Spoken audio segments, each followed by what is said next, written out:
Very strong woman. At meron pong kasabihan, the strongest wings are those who fly alone. Ang ganda po, no? Mga pinakamalakas na pakpak, mga pinakamatayog lumipad ay yung mga mag-isa.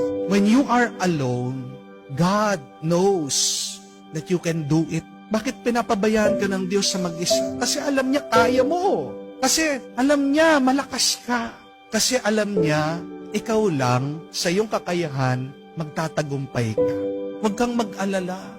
Kahit na nahihirapan ka, nasasaktan ka, napapagod ka sa buhay, kung mag-isa ka, isang mabuting balita yan.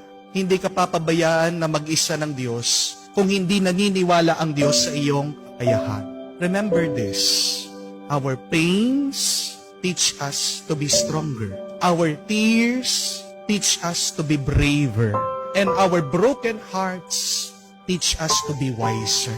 Kung mag-isa ka, dumadaan sa mga pagsubok at problemang ito, ikaw ay tinutulungan lang ng Diyos maging mas malakas, maging mas matatag, at maging mas mataling.